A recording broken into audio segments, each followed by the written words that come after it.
Hello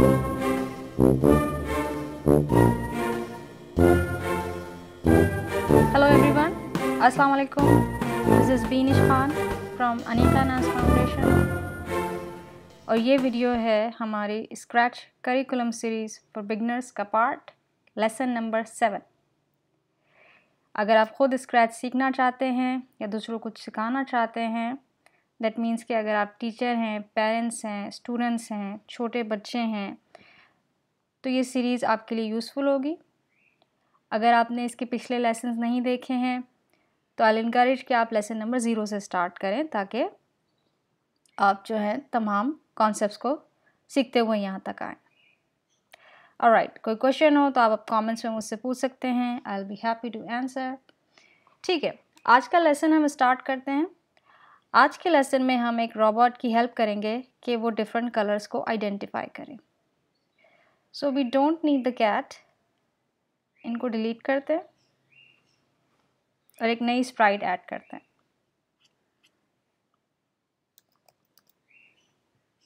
robot,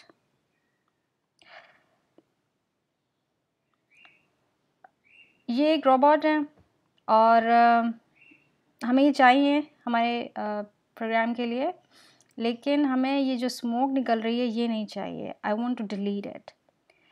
तो by now आपको पता होगा कि हर स्प्राइट के कॉस्ट्यूम्स होते हैं जो कि हम यहाँ से एक्सेस कर सकते हैं।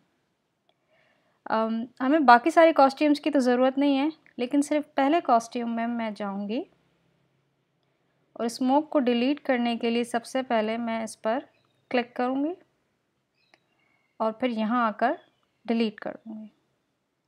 ठीक है, तो हमारी स्मोक डिलीट हो गई। अब वापस मैं कोड पे जाऊँगी। नाउ हमें कुछ कलर बॉक्सेस यहाँ पर चाहिए। So let's draw those colour boxes. उन कलर बॉक्सेस को हम बनाते हैं। अब ये एक बहुत इंपॉर्टेंट स्टेप है। कई बार स्टूडेंट इसमें छोटी सी गलती कर जाते हैं। आपको करना यहाँ पर ये है कि आपको बैकड्रॉप्स पे क्लिक करना है। ठीक है, स्प्राइट पे नहीं। मेक श्योर कि आप रोबोट स्प्राइट पर नहीं हो, बल्कि बैकड्रॉप्स पर हो। और फिर आप यहाँ टॉप पर जाएंगे तो आप यहाँ बैकड्रॉप्स पे आ जाएंगे। कई दफ़ा स्टूडेंट्स ये करते हैं कि वो जो हम अभी कलर बॉक्सेस बनाने वाले हैं वो रोबोट की स्प्राइट में बना लेते हैं, जिससे फिर असाइनमेंट सही नहीं बनती है। ठीक है, तो मेक श्योर कि आप बैकड्रॉप्स पर हो। नाउ मैं 3 स्क्वायर्स बनाऊंगी 3 डिफरेंट कलर्स के। तो सबसे पहले तो मैं यहाँ से स्क्वायर सेलेक्ट कर लूँगी। फिर मैं कलर चॉइस के डायलॉग पर आऊँगी। कोई भी कलर आप सेलेक्ट कर सकते हैं अपनी मर्ज़ी का। मैं 3 कलर्स को सोच रही हूँ। एक तो ब्लू है, I think it's not exactly blue but it will work. तो मैंने ये पहला स्क्वायर बनाया which is some shade of blue. Then make sure कि आप एकदम माउस को क्लिक कर लें ताकि जब जो नेक्स्ट स्क्वायर बनाना जा रहे हैं वो बने। कई दफ़ा ऐसा होता है कि अगर आप सही से माउस क्लिक नहीं हुआ होता तो जब आप कलर यहाँ से चेंज करते हैं तो इसी पुराने बॉक्स का कलर चेंज होने लगता है। So we don't want that. So मैं माउस को क्लिक करूँगी एक दफ़ा, फिर यहाँ पर आऊँगी और ग्रीन कलर सेलेक्ट कर लूँगी। ठीक है, और एक नया स्क्वायर बना दूँगी ग्रीन कलर का। थोड़ी सी स्पेस में दे देती हूँ। इनकी शेप्स और साइजेस सेम होना ज़रूरी नहीं है। बस we have to make these 3 squares. सिर्फ 3 स्क्वायर्स चाहिए। और लास्ट में रेड कलर कर लूँगी। आप चाहें तो आप ज़्यादा कलर्स भी कर सकते हैं, एक पूरा स्पेक्ट्रम बना सकते हैं कलर्स का। ठीक है, तो अब हमारे पास एक रोबोट हो गया और 3 कलर्स हो गया। ठीक है, अब मैं दोबारा रोबोट पे क्लिक करूँगी स्प्राइट पर एंड मेक श्योर कि आप कोड में हो। अगर आपको ये याद नहीं है कि कैसे मेक श्योर करना है कि हम किसी स्प्राइट के कोड पर एरिया में हैं, तो जस्ट कंफर्म कि आपको स्प्राइट की छोटी सी तस्वीर यहाँ नज़र आ रही हो। अच्छा, नेक्स्ट पार्ट ये है कि मैं ये चाहती हूँ कि ये रोबोट इस स्टेजिंग एरिया में मूव करे जब मैं एरो कीज़ प्रेस करूँ। ठीक है, ना इस रोबोट को मूव करने के कई तरीके हैं, क्योंकि उसको आके यहाँ पर टच करना है इन कलर्स को, राइट। तो हमें इसको मूव तो करना है, तो उसको मूव करने के कई तरीके हैं। मैं माउस से भी कर सकती हूँ, मैं माउस पॉइंटर को फॉलो भी करवा सकती हूँ उसको, लेकिन अभी मैं एरो कीज से करूँगी ताकि आप ये सीख सकें कि एरो कीज से कैसे मूव करते हैं। तो सबसे पहले मैं इवेंट्स में जाऊँगी और वहाँ से लेकर आऊँगी व्हेन स्पेस की प्रेस्ड। नाउ स्पेस की मुझे नहीं चाहिए, मुझे चाहिए अप एरो। तो जब मैं अप एरो प्रेस करूं तो रोबोट को ऊपर जाना चाहिए। अब जितने भी मोशन से रिलेटेड काम है जिसमें हम स्प्राइट्स को मूव करते हैं, वो सारे ब्लॉक्स मोशन में होते हैं। और अभी तक जो ब्लॉक्स हमने अपने डिफरेंट लेसन्स में पढ़े हैं, यूज़ किए हैं, वो है मूव, गो टू, ग्लाइड। लेकिन आज हम इन तीनों में से कोई भी यूज़ नहीं करेंगे। हम एक नए सेट ऑफ ब्लॉक्स यूज़ करेंगे, and that is change y by 10 and change x by 10। और आप थोड़ी देर में देख लेंगे कि हम इसको कैसे इस्तेमाल करेंगे। अच्छा, आपको समझाने के लिए मैं एक बैकड्रॉप लेकर आ रही हूँ। इस एक्सरसाइज में इसकी कोई भी ज़रूरत नहीं है, you don't have to add it. आप इसको ऐड नहीं करें, सिर्फ देखें कि मैं क्या सिखा रही हूँ। तो मैं एक नया बैकड्रॉप लेकर आऊँगी एक्स वाई का। जिन लोगों ने मैथ्स में एक्स एंड वाई एक्सेस पढ़े हुए हैं वो फ़ौरन समझ जाएंगे कि यहाँ क्या बात हो रही है। और पिछली एक्सरसाइजेज में भी, पिछले लेसन्स में भी हमने इसको डिस्कस किया है कि हर स्प्राइट की लोकेशन जो है इस स्टेजिंग एरिया में वो एक्स एंड वाई नंबर से पता चलती है। ये नंबर्स यहाँ दिख रहे होते हैं। जैसे जैसे स्प्राइट मूव होती है ये नंबर्स यहाँ अपडेट होते हैं, और साथ में इधर ब्लॉक्स में भी, मोशन के ब्लॉक्स में भी आप देखेंगे कि ये अपडेट होते हैं। तो अगर हमें स्प्राइट को कहीं भेजना होता है तो यूजुअली हम एक्स एंड वाई नंबर्स को यूज़ करते हैं अगर हमें किसी स्पेसिफिक जगह भेजना हो। तो अगर देखिए, अब अगर आप ऊपर की तरफ जाएंगे तो y पॉजिटिव होता है, मैक्सिमम इसकी वैल्यू होती है 180। और अगर आप नीचे की तरफ जाएंगे तो y नेगेटिव होता है। और ये जो वर्टिकल, ये वाला एक्सिस है, वर्टिकल इसको कहते हैं, ये y एक्सिस है और ये हॉरिजॉन्टल x एक्सिस है। जिन्होंने y और x एक्सिस नहीं पढ़ा है, ज़रा छोटे बच्चे हैं, बस आप याद रखें कि ये वाली लाइन है ये x होती है, ये वाली डायरेक्शन, और ये वाली डायरेक्शन जो है वो y होती है। नाउ अगर मुझे रोबोट को ऊपर वाली डायरेक्शन में भेजना है तो मैं चेंज y बाय 10 करूँगी। बाय 10 मैं इसलिए करूँगी क्योंकि ऊपर की तरफ y पॉजिटिव हो रहा है, ठीक है। सो अब देखिए, अब ये मैं जैसे ही अप एरो प्रेस कर रही हूँ तो मेरा रोबोट ऊपर जा रहा है। नाउ अगर मैं डाउन एरो प्रेस करूँगी तो उसके लिए मुझे एक नया इवेंट लेकर आना होगा, व्हेन स्पेस की प्रेस्ड, बट अगेन स्पेस की नहीं होगा बल्कि डाउन एरो होगा।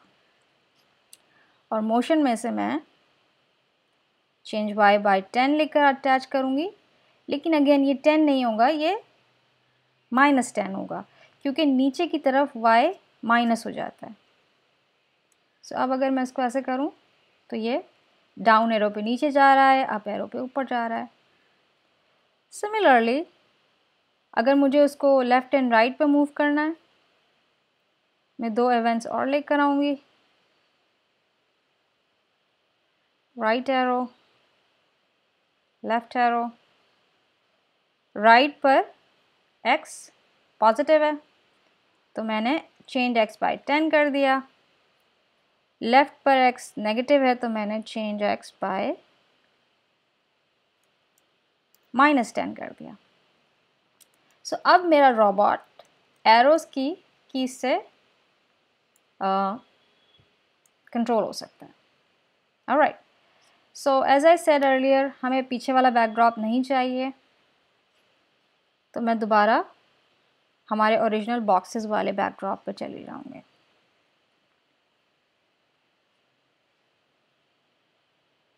ठीक है, ओके। तो हमारे पास 3 कलर्स बॉक्सेस हैं, 3 कलर्स के बॉक्सेस हैं, और हमारे पास एक रोबोट है जो कि हम एरो की कीज से, जिसको हम कंट्रोल कर सकते हैं, मूव कर सकते हैं। नाउ मैं ये चाहती हूँ कि जब ये किसी भी बॉक्स को टच करे तो ये उसका कलर बता दे हमें। अगर ग्रीन को टच करे तो कहे ग्रीन, अगर रेड को टच करे तो कहे red, and so on and so for. So आज हम एक नया ब्लॉक पढ़ेंगे जो कि हमने पिछले लेसन्स में यूज़ नहीं किया है। उसके लिए मैं कंट्रोल में जाऊंगी और यहाँ पर एक ब्लॉक है इफ़ देन। हम इफ़ देन का ब्लॉक इस्तेमाल करेंगे। ये एक बहुत ही इंपॉर्टेंट ब्लॉक है जो कि ना सिर्फ ये कि स्क्रैच में भी यूज़ होता है बल्कि आगे भी जितनी भी एडल्ट प्रोग्रामिंग लैंग्वेजेस हैं, like what I mean to say इसके प्रोग्रामिंग लैंग्वेजेस फॉर एडल्ट्स, उसमें भी इफ़ देन इस्तेमाल होता है। ठीक है, कोई भी प्रोग्रामिंग आप करेंगे उसमें इफ़ आप इस्तेमाल ज़रूर करेंगे, कंडीशन ज़रूर इस्तेमाल होती हैंगी। तो हम एक कंडीशन बनाएंगे। हम ये कहेंगे कि अगर ग्रीन कलर को टच कर रहा है तो रोबोट कहेगा ग्रीन। नाउ ये होगा कैसे? उसके लिए मैं सेंसिंग में जाऊंगी और यहाँ पर एक ब्लॉक है टचिंग कलर का, ये लेकर आऊंगी एंड नोट करें कि इसकी शेप डिफरेंट है। अब अगर मैं इस ब्लॉक को यहाँ लेकर आऊँ तो ये नीचे वाला एरिया लाइट अप हो गया है। दैट टेल्स यू कि ये एरिया ये ब्लॉक यहाँ फिट होगा। देखिए ये ब्लॉक यहाँ नहीं फिट हो रहा, यहाँ फिट नहीं हो रहा, यहाँ फिट नहीं हो रहा। ये हेक्सागोनल शेप का है और ये इसी हेक्सागोनल एरिया में फिट हो जाएगा। सो अब अगर हम पढ़ें तो ये कह रहा है if touching colour this then, यानी कि अगर इस कलर को टच कर रहे हैं तो अंदर वाला कोड एग्जीक्यूट होगा। And that's basically what if conditions are. If conditions जो हैं ये कंडीशंस बताती हैं और ये इफ़ कंडीशनल ब्लॉक्स कंडीशंस बताते हैं और ये जो एरिया है ये कंडीशन कहलाती है। अब थोड़ी सी इसकी एग्जांपल मैं रियल वर्ल्ड से देती हूँ कि इफ़ कंडीशंस क्या होती हैं। इसकी एक सिंपल एग्जांपल ये है कि अगर आप के एरिया में बारिश हो रही है तो आप एक छतरी इस्तेमाल करेंगे। ठीक है, यूजुअली आमतौर पे तो आप छतरी इस्तेमाल नहीं करेंगे ना, तो एक कंडीशन है कि if it's raining then use an umbrella. लेकिन अगर रेन नहीं हो रही है तो कुछ भी नहीं करेंगे। सिमिलरली एक और एग्जांपल मैं आपको देती हूँ कि अगर आप स्कूल में पढ़ते हैं, जो कि आप पढ़ते होंगे, तो फॉर एग्ज़ाम्पल 3rd या 4th ग्रेड में अगर कोई बच्चा है तो जब तक वो एग्ज़ाम पास नहीं कर लेगा किसी भी ग्रेड में, जब तक वो एग्ज़ाम पास नहीं कर लेगा तब तक वो नेक्स्ट ग्रेड में नहीं जा सकता। ये स्कूल वालों की कंडीशन है कि अगली क्लास में अगले ग्रेड में जाने के लिए आपको एग्ज़ाम पास करना पड़ेगा। If you pass the exam then you go to the next grade. ठीक है, अगर आपने एग्ज़ाम पास किया तो आप अगले ग्रेड में जाओगे। सो ये इफ़ की कंडीशंस कहलाती हैं और हमारी यही कंडीशन है कि अगर रोबोट ने ग्रीन, ब्लू या रेड कलर टच किया तो वो उन कलर्स के नाम बताएगा। तो अब हम सबसे पहले यहाँ पर कलर सही से लेते हैं, तो हम इस कलर पे यहाँ क्लिक करेंगे।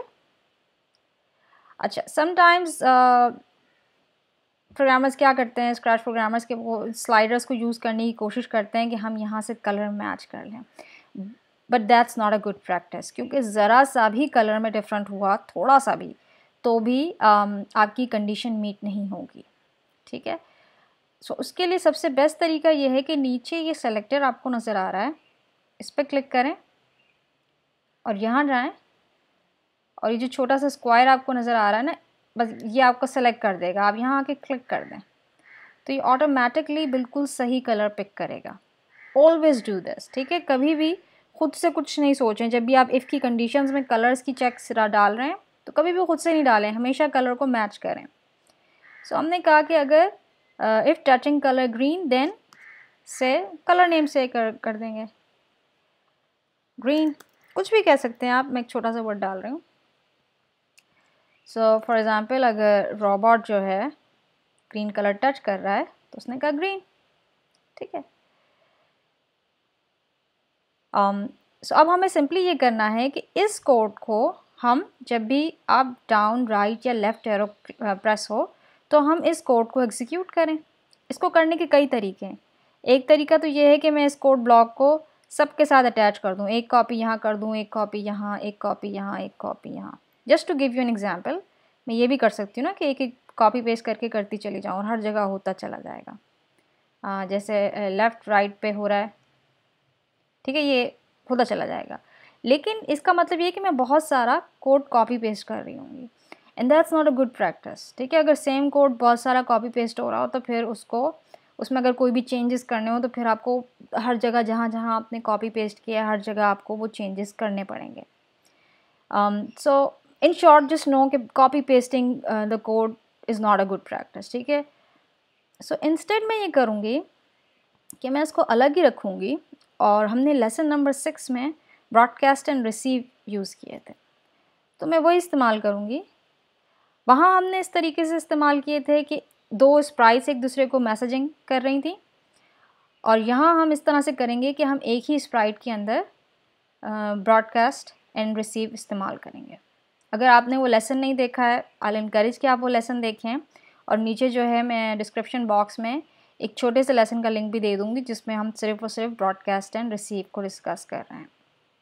एनीवे, सो मैं ब्रॉडकास्ट करूँगी मैसेज रॉबॉट मूव्ड। ओके, मेरा कंप्यूटर स्लो हो रहा है।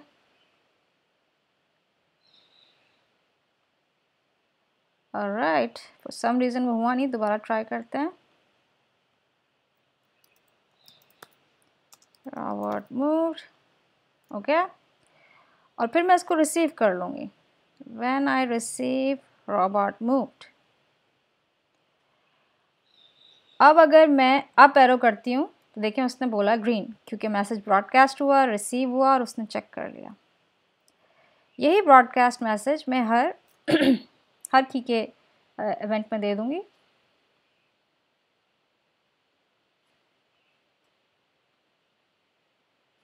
ठीक है। अब अगर मैं उसको up and down, left and right कहीं भी करूँ तो वो बता देगा, और चूँकि ये 2 सेकंड के लिए किया है तो वो 2 सेकंड के लिए बोल रहा है, बट लाइक अब देखिए अगर वो ग्रीन कलर को नहीं टच कर रहा तो वो नहीं बोल रहा। ठीक है। अब हमें इसी तरीके से दूसरे कलर्स की भी कंडीशंस को ऐड करना होगा। सो हमें कोई नया ब्रॉडकास्ट करने की ज़रूरत नहीं है, क्योंकि बेसिकली ये मैसेज ये कह रहा है कि रोबोट मूव हुआ है। ठीक है, इट डजेंट मैटर कि किस कलर की को उसने टच किया है इस पॉइंट पर। जब भी रोबोट मूव होता है हम आके ये इफ़ की कंडीशंस को चेक कर लेते हैं। तो मैं एक नई इफ़ की कंडीशन लगा दूंगी, इफ़ टचिंग कलर, नया कलर सेलेक्ट कर लूँगी, ब्लू, से ब्लू। ठीक है, and similarly for red, if touching colour, sorry मैं गलत कंडीशन ले आई, ये आएगी if touching colour red, then say red. So अब अगर मैं अपने रोबोट को मूव करती हूँ, it's gonna say red, green, blue. Yay, that's all our lesson. इसमें सबसे इम्पॉर्टेंट बात याद रखने की ये है कि इफ़ की कंडीशंस अगर मीट होंगी तो अंदर का कोड एग्जीक्यूट होगा। अगर इफ़ की कंडीशन मीट नहीं हो रही है तो अंदर का कोड एग्जीक्यूट नहीं होगा। ठीक है, उसने ब्लू तब कहा जब उसने ब्लू कलर को टच किया, दैट मीन्स कि हमारी टचिंग कलर ब्लू की कंडीशन मीट हुई या ट्रू हुई।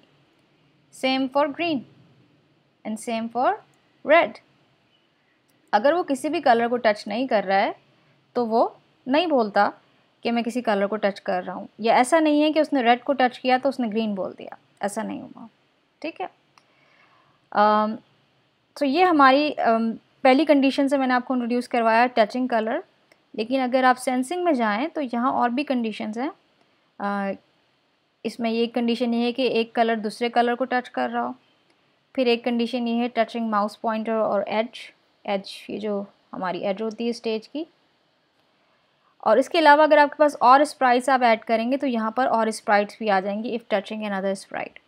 सो ये आपको बहुत सारे गेम्स में या स्टोरीज़ में ये चीज़ें इस्तेमाल हो सकती हैं। एक और कंडीशन ये है कि कोई की अगर प्रेस हुई हो, सो ये उस तरह से भी इस्तेमाल हो सकता है। That is all. I would encourage कि आप और इफ़ कंडीशंस बनाएं और उनको यूज़ करें और इन्जॉय करें। ठीक है, थैंक्स अ लॉट, बाय।